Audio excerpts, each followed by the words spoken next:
STI ની exam આવી રહી છે અને તમારા બધાની પ્રિપેરેશન સારી રીતે ચાલી રહી હશે.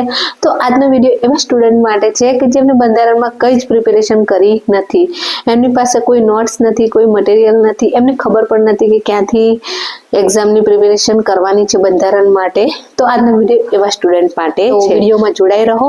આગળ હું તમને જણાવીશ કે તમારે બંધારણનું મટીરિયલ્સ ક્યાંથી લેવાનું છે એન્ડ ક્યાંથી રીડિંગ કરવાનું છે. જય શ્રી કૃષ્ણ, જય માતાજી. કેમ છો એવરીવન? બધા મજામાં ને?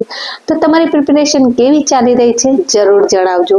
તો જે મારા જૂના સબસ્ક્રાઈબર છે, જે ઘણા ટાઈમથી મને ફોલો કરે છે, તે બધાને તો ખબર જ હશે કે મારી જે બંધારણની નોટ્સ છે એ ક્યાંથી લેવાની છે, ક્યાંથી રીડ કરવાની છે. તો તમે એક્ઝામની પ્રિપેરેશન કરતા હશો એન્ડ STIની એક્ઝામ તો ખૂબ જ નજીક છે, ખૂબ જ નજીક છે.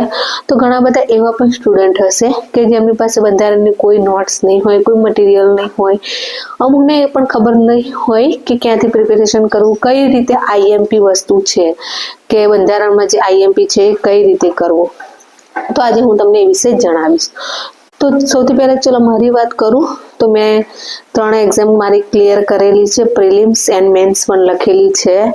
તો એક તો STIની મેં પ્રિલિમ્સ ક્રેક કરી હતી, મેન્સ પણ લખી હતી, અકાઉન્ટ ઓફિસરની પણ પ્રિલિમની પણ એક્ઝામ મેં ક્રેક કરેલી છે પ્રિલિમ્સ, એન્ડ DYSOની પ્રિલિમ્સ ક્રેક કરી છે એન્ડ મારે હવે એની રિટર્ન એક્ઝામ મેન્સ એક્ઝામની પ્રિપેરેશન ચાલુ છે.